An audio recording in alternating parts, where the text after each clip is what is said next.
手袋を買いに、新見南吉。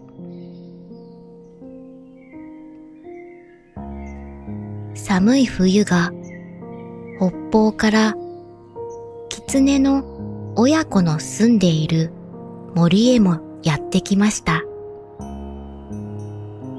ある朝、洞穴から子供の狐が出ようとしましたが、あっと叫んで、目を押さえながら母さん狐のところへ転げてきました。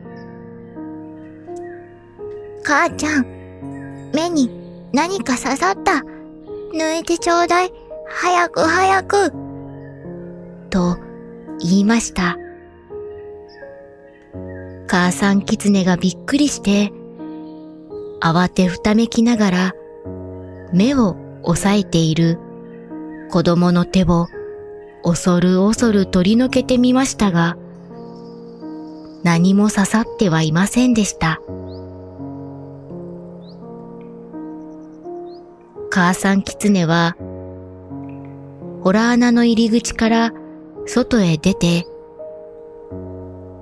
初めてわけがわかりました。昨夜のうちに真っ白な雪がどっさり降ったのです。その雪の上からお日様がキラキラと照らしていたので、雪は眩しいほど反射していたのです。雪を知らなかった子供の狐はあまりに強い反射を受けたので、目に何か刺さったと思ったのでした。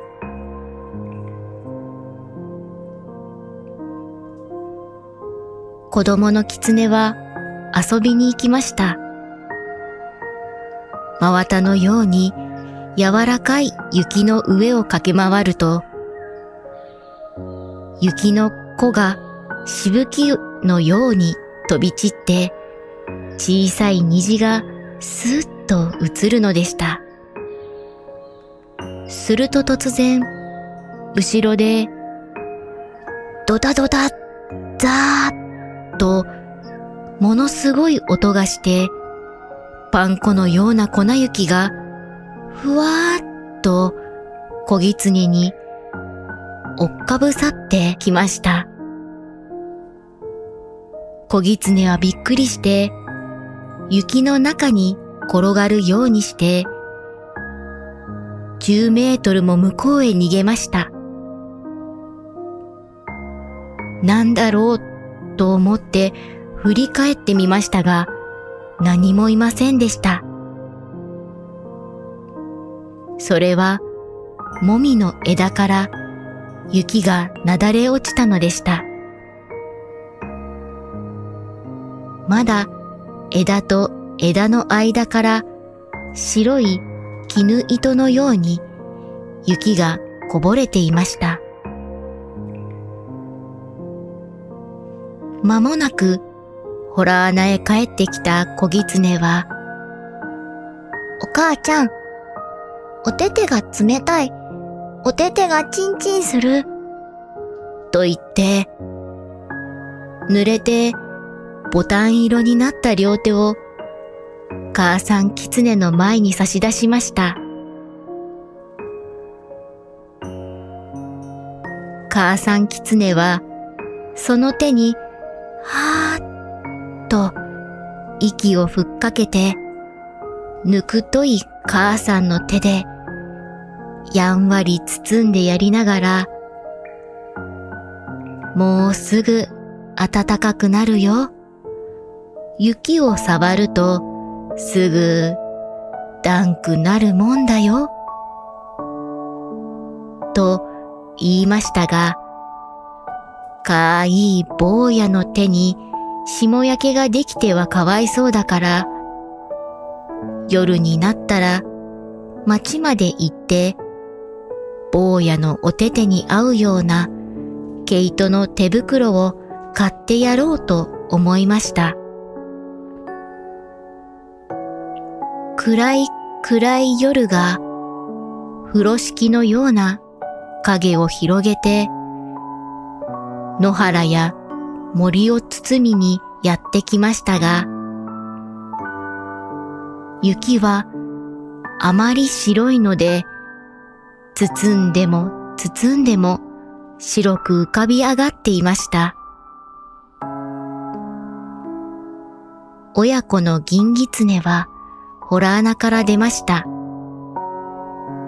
子供の方はお母さんのお腹の下へ入り込んで、そこからまん丸な目をパチパチさせながら、あっちやこっちを見ながら歩いていきました。やがて行く手にぽっつり明かりが一つ見え始めました。それを子供の狐が見つけて、母ちゃん、お星様はあんな低いところにも落ちてるのね、と聞きました。あれはお星様じゃないのよ、と言って、その時、母さん狐の足はすくんでしまいました。あれは町の日なんだよ。その町の日を見たとき、母さん狐はあるとき町へお友達と出かけて行って、とんだ目にあったことを思い出しました。およしなさいっていうのも聞かないで、お友達の狐がある家のアヒルを盗もうとしたので、お百姓に見つかって散々追いまくられて命からがら逃げたことでした。母ちゃん、何してんの？早く行こうよ。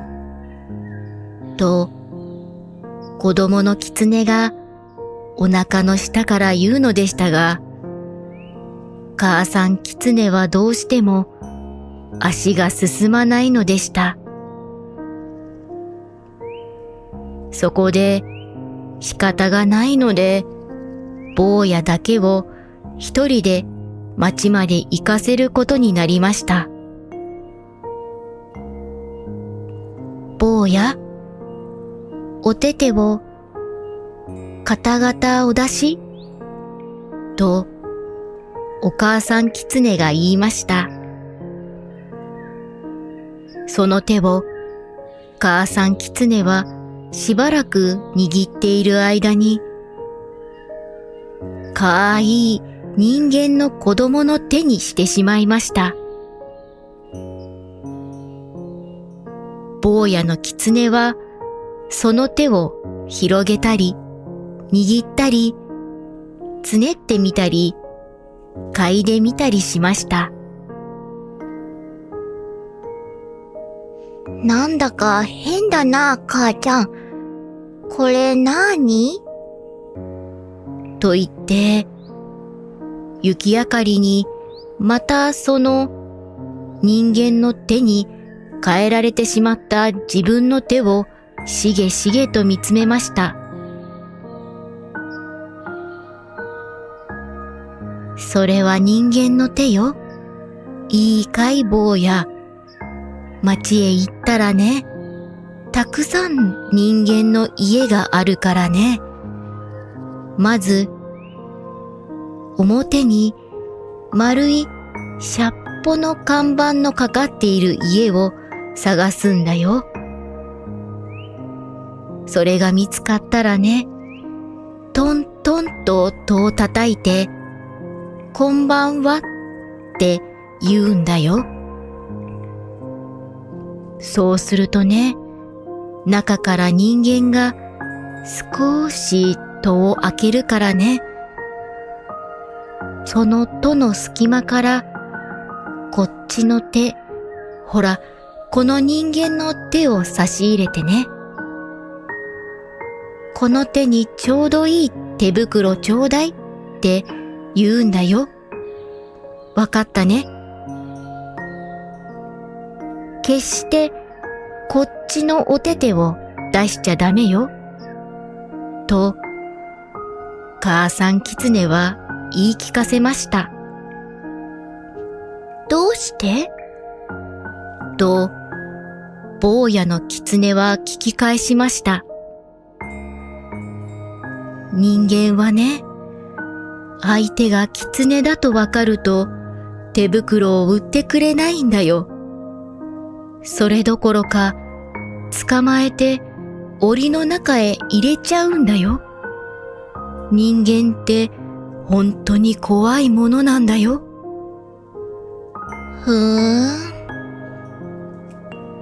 決してこっちの手を出しちゃいけないよ。こっちの方、ほら、人間の手の方を差し出すんだよ。と言って、母さんの狐は持ってきた二つの白銅貨を人間の手の方へ握らせてやりました。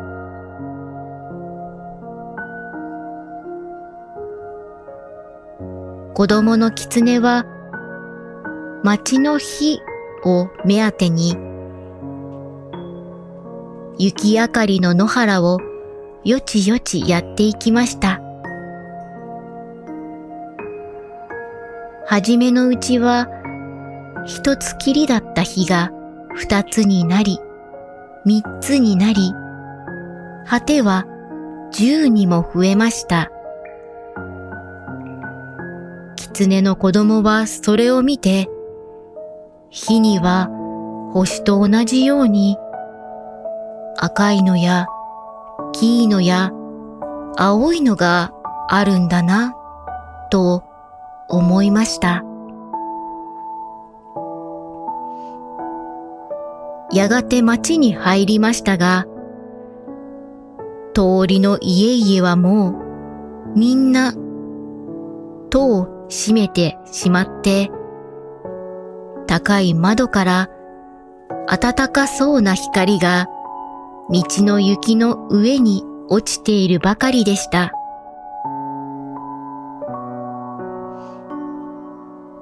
けれど、表の看板の上には、大抵小さな電灯が灯っていましたので、狐の子はそれを見ながら帽子屋を探していきました。自転車の看板やメガネの看板やその他いろんな看板があるものは新しいペンキで書かれ、あるものは古い壁のように剥げていましたが、町に初めて出てきた小狐には、それらのものが一体何であるかわからないのでした。とうとう帽子屋が見つかりました。お母さんがみちみちよく教えてくれた黒い大きなシルクハットの帽子の看板が青い電灯に照らされてかかっていました。小狐は教えられた通り、トントンと戸を叩きました。こんばんは。すると、中では何かごとごと音がしていましたが、やがて戸が一寸ほどごろりと開いて、光の帯が道の白い雪の上に長く伸びました。小狐はその光がまばゆかったので、面食らって間違った方の手をお母様が出しちゃいけないと言ってよく聞かせた方の手を隙間から差し込んでしまいました。このお手手にちょうどいい手袋をください。すると、帽子屋さんは、おやおやと思いました。狐の手です。狐の手が手袋をくれというのです。これはきっと、この葉で買いに来たんだな、と思いました。そこで、先にお金をください、と言いました。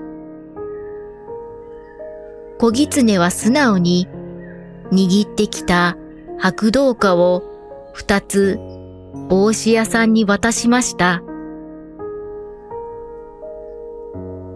帽子屋さんはそれを人差し指の先に乗っけて、かち合わせてみると、チンチンと良い音がしましたので、これは木の葉じゃない、本当のお金だと思いましたので、棚から子供用の毛糸の手袋を取り出してきて、子供の小狐の手に持たせてやりました。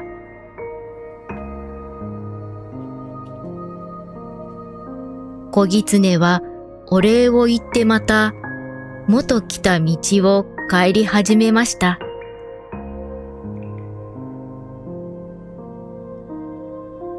お母さんは人間は恐ろしいものだっておっしゃったがちっとも怖くないや。だって僕の手を見てもどうもしなかったもの。と思いました。けれど小狐は一体人間なんてどんなものか見たいと思いました。ある窓の下を通りかかると人間の声がしていました。なんという優しい、なんという美しい、なんというおっとりした声なんでしょう。眠れ、眠れ、母の胸に。眠れ、眠れ、母の手に。小狐は、その歌声は、きっと人間のお母さんの声に違いないと思いました。だって、小狐が眠る時にも、やっぱり母さん狐はあんな優しい声でゆすぶってくれるからです。すると今度は子供の声がしました。母ちゃん、こんな寒い夜は森の小狐は寒い寒いって泣いてるでしょうね。すると母さんの声が、森の小狐もお母さん狐のお歌を聞いて洞穴の中で眠ろうとしているでしょうね。さあ、坊やも早くねんねしなさい。森の小狐と坊やとどっちが早くねんねするか、きっと坊やの方が早くねんねしますよ。それを聞くと、小狐は急にお母さんが恋しくなって、お母さん狐の待っている方へ飛んで行きました。お母さん狐は心配しながら坊やの狐の帰ってくるのを今か今かと震えながら待っていましたので、坊やが来ると温かい胸に抱きしめて泣きたいほど喜びました。2匹の狐は森の方へ帰って行きました。月が出たので、狐の毛並みが銀色に光り、その足跡にはコバルトの影がたまりました。母ちゃん、人間ってちっとも怖かないや。どうして？坊、間違えて本当のお手手出しちゃったの。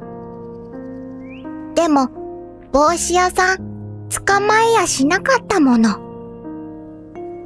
ちゃんとこんないいぬくい手袋くれたもの。